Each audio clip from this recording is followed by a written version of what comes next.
Who is Shakira? Shakira is the feminine version of Shakir, which means grateful in Arabic. Before all, I am a woman of God. I'm a wife, I'm a mother, I'm a daughter, sister, friend, and a boss. Shakira, Shakira, Shakira. That's me. And this is my story.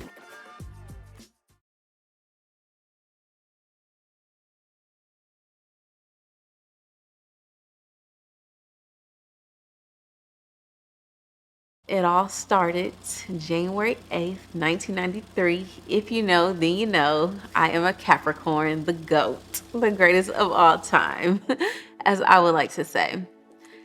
I was born at Cobb Hospital right in Austell, Georgia, to my parents. It's been 29 years, and this is my divine 9 year. I love my name because everyone always asks, like, is it like Shakira, like the singer, like Shakira, Shakira? So that's always been like a thing since I've been growing up, how people relate to me or can understand what my name is. I grew up in a single family home. When I was pregnant with Shakira, I wanted to commit suicide. And so when I found out that I was pregnant with her and when she came into the world, she gave me a reason to want to live. And so when she came out and I held her and looked at her, it was like she gave me life. She gave me reason. And so I remember looking at her and saying, thank you, God. Like, thank you for giving me a reason to live. Thank you for giving me someone to love me for me, to love me past my flaws, to love me past my mistakes, and someone who would never leave me and always be there for me. My mama was a single mom. My dad was not in my life. My mom, she made it happen for us. She is a very strong woman. She's a very confident woman. She has 3 children, and I am the oldest child and oldest grandchild. And for a very long time, it was just my mom and I. And she was also a teenage mom. So my mom had me when she was 16 years old. And for so long, I thought that that was something that I should be ashamed of. The best thing about being a parent is just going through the challenges and obstacles of seeing your children grow and develop and seeing the fruits of your labor create and develop into something magnificent with the strength and the help of God.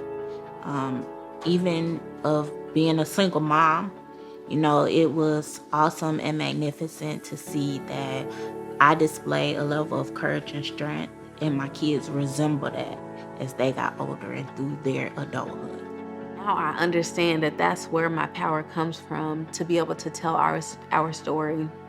And I can look back and reflect on how grateful I am just to be able to say that my mom was a single mom, a teenage mom, and she still overcame so many obstacles and challenges that were put up against her. So that's who my mom is. As far as my dad goes, y'all, it is what it is at this point in life. Your girl is 29 years old, and I know who my father is, but I think that when you're born, God kind of already has the plans set up for you, and some people are able to be along for the ride and some people are not. And he just wasn't able to be along for the ride. And I like to think that he missed out, and we all have choices in life. So as I got older, I always wonder, like, why wouldn't my dad want to be in my life? It was an early sign of me feeling abandoned. And I didn't understand it for a very, very, very long time. But like I said, now that I'm older, I understand that things happen, life happen, people make decisions, and it's up to you to choose how you want to move forward with your life. So, you know, it is what it is. I come from a single mom who was a teenage mother, and I'm very proud of it. As a child, I was very outgoing. I love to be active. I love dancing and singing, just being on camera like I was as a character. And as I said to y'all earlier, I am the oldest child. I'm also the oldest grandchild. So my grandmother, I remember she would literally have the camcorder everywhere we go, like how we do YouTube and stuff now. Like she was doing YouTube in the 90s, okay?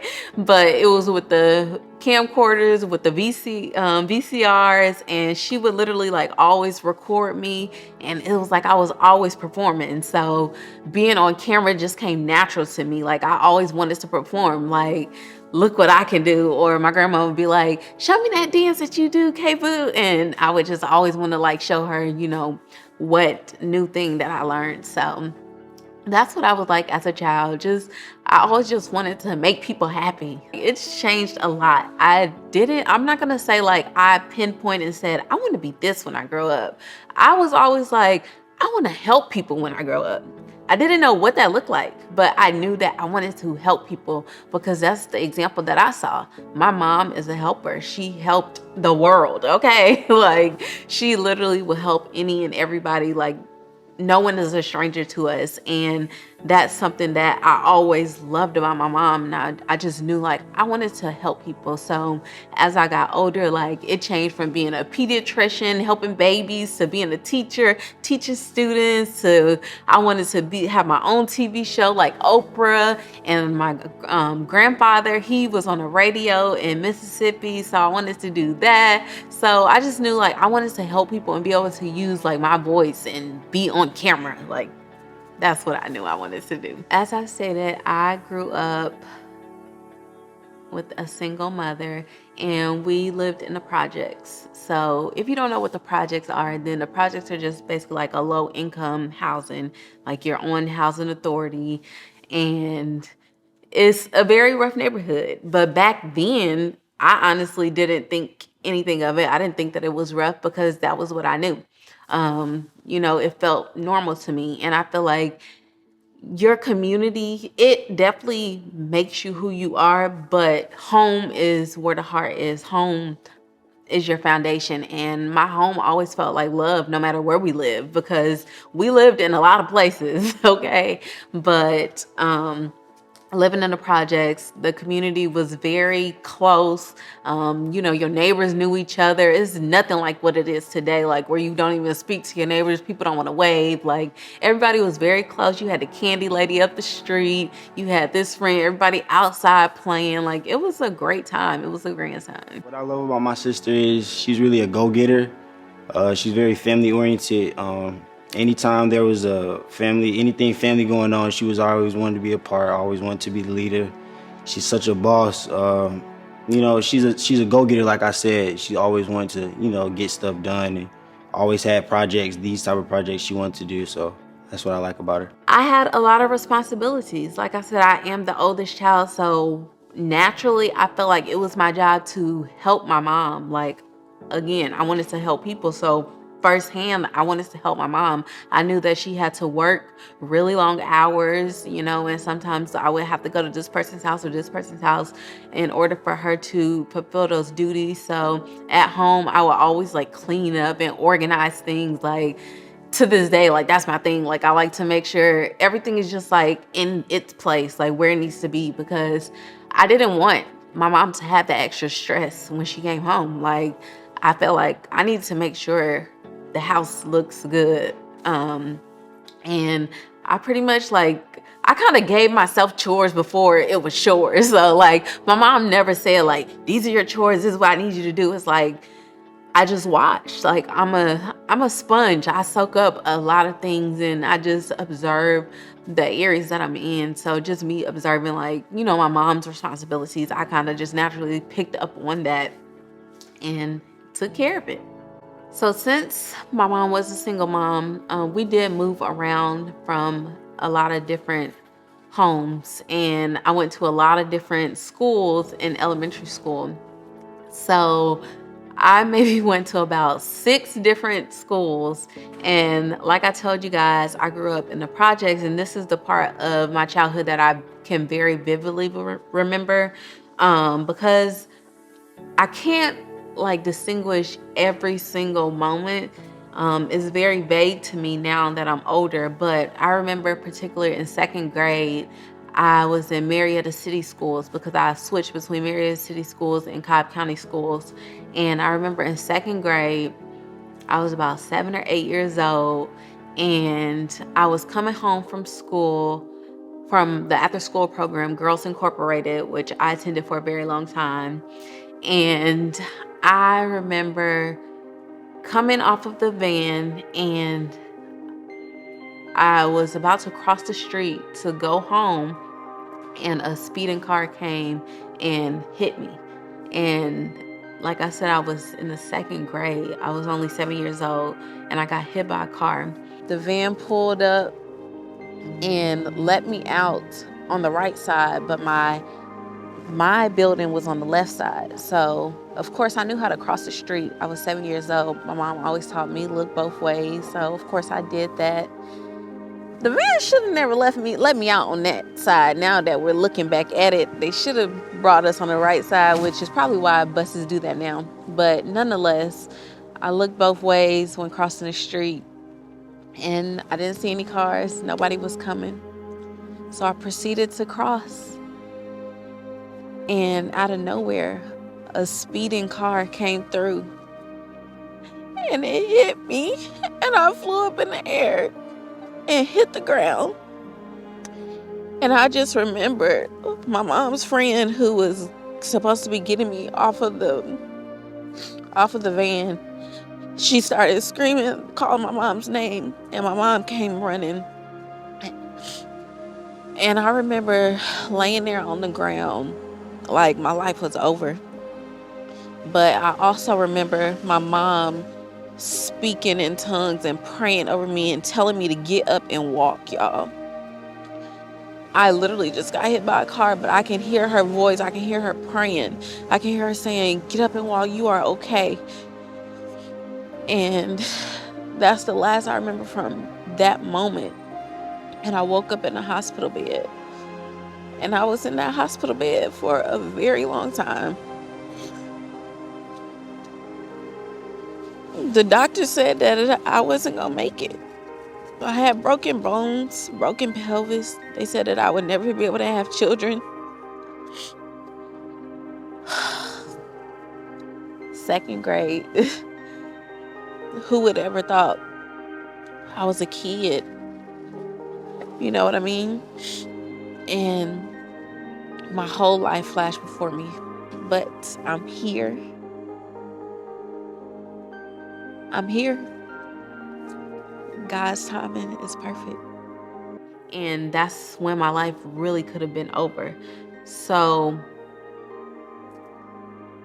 ever since that moment, I've always cherished life, because you never know when your time is going to come. As much as we may try to plan things out or hope for the future, you just really never know. So as a child, like, once I was able to come out of the hospital, because I was there for several months, and I remember my class created me like a book of like get well cards. I met Shakera at Girls Inc. about 2 decades ago, and it's been up from since then. Being around Shakera is inspirational. We like to bounce ideas off of each other. We like to talk about mother things, just goals. Everything is just life with her, and inspirational. I just love it. They put it all together with everybody's like picturing and stuff like that, and that really made me feel special.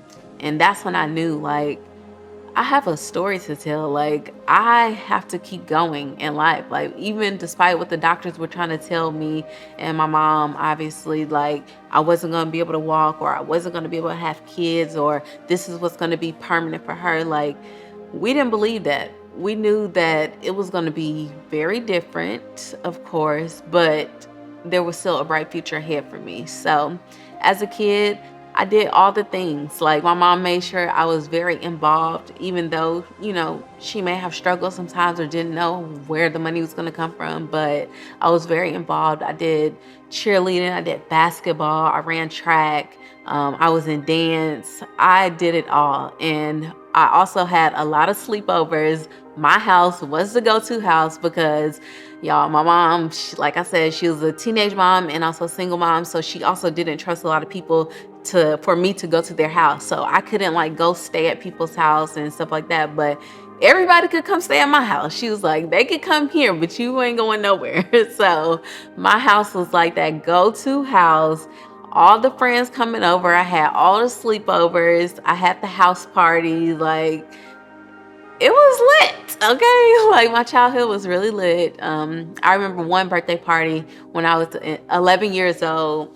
It was in my aunt's basement, and literally up until high school, people were still asking me, when you gonna have another party? When you gonna have another party? I'm like, y'all, I was 11. Like, we are in high school now. What are y'all talking about? So yes, that's what it was like growing up. Like, oh, and Six Flags, man, that was the place to be. Like, me, my brother, my cousins, we loved Six Flags. We would go there from sunup to sundown. So as my mom transitioned through life, we finally got a house. So we got a house that was in Mableton, and I went to this middle school called Lindley Middle School for 6th grade, and I met a lot of people there. I had a lot of friends, and I just remember like feeling like I belonged there because, like I said, I was involved. So I also was in band then, and like it felt like home. We had so much fun there. And at this particular house we were living at, my cousins and stuff, they would come over all the time, and we would just have a good time. We had a pool in our backyard, and I was thinking like, oh, we're finally somewhere where we're gonna get to like stay for a very long time. Well, that was short-lived. We stayed there for about a year, and then we moved to another home when I was going to the 7th grade. So that's when we moved back to Marietta.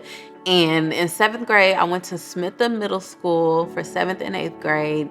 And it was like starting over all over again. So change comes very natural to me because I'm so used to transitioning. But it was like, dang, I just made all these friends. Now I got to go up here and make new friends. And that's kind of how I know so many people and I have so many relationships built in different places, is because I was always transitioning. But nonetheless, we moved and we went to Smitham, and I went there for 7th and 8th grade. And my cousin actually came to live with us for a little bit.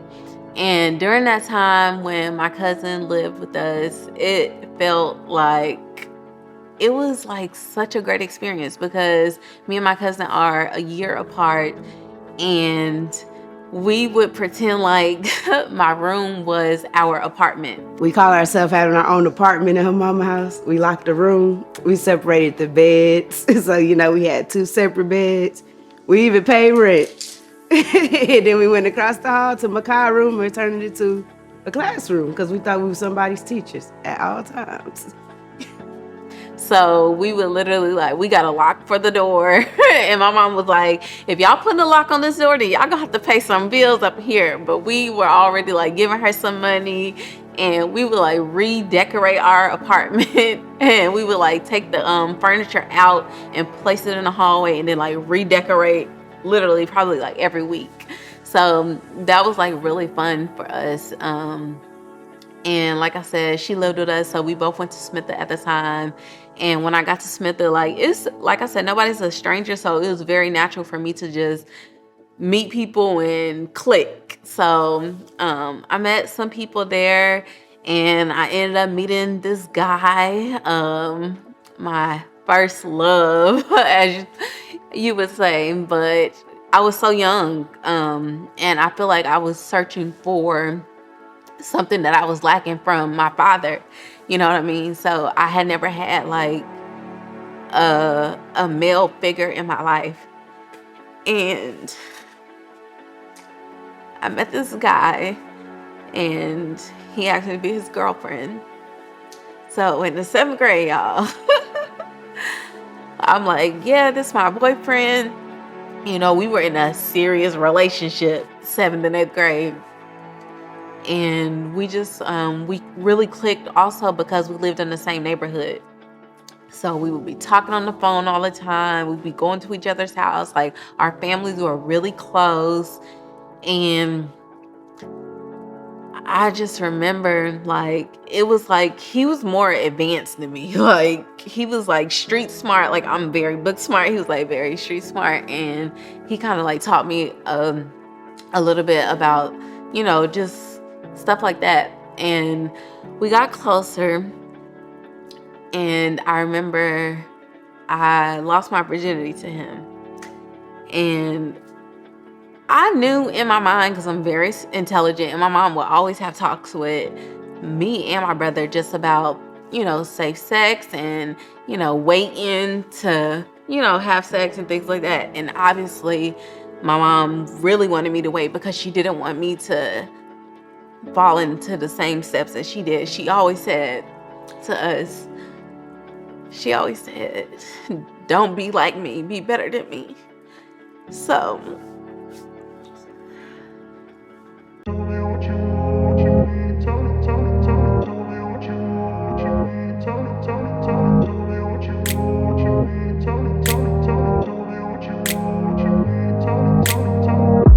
I thought that I loved this guy, this boy, because like I said, looking back now, like we were kids, but I thought I was so in love. And we started having sex. And the first time that we had sex and I lost my virginity, I got pregnant. And I didn't know that I was pregnant until, well, I'm not even gonna get into all of that, but I knew that I was pregnant because at school, after lunch or something, I had ate and I threw up everywhere in the hallway. And it was so embarrassing because I hate throwing up, first of all. So I threw up in the hallway in front of everybody, and I knew something wasn't right. I didn't know what it was. I was like, well, maybe I just ate something that was, you know, gave me a reaction.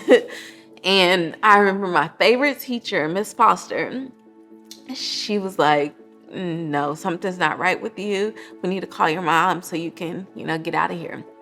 So I had to go to the nurse. They called my mom. My mom picked me up and we went to the doctor. And that was the moment that my mom found out that I was having sex. And that was like a very, very tough moment because me and my mom had such a great relationship, and I felt like I had let her down because I could have just went to her and told her. But instead, like, you know, as a kid, as a preteen, like, you just being sneaky, sneaking around. And the doctor came back and they were like, you don't have a stomach bug, you don't have the flu or anything crazy like that. They were like, you're pregnant. And I thought my life was over.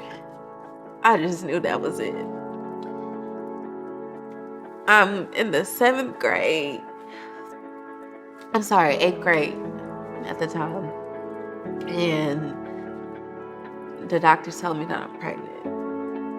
And I just can remember in my head, don't be like me, be better than me, coming from my mom. And I thought, dang, I messed up. Like, I'm doing the same thing that you taught me not to do.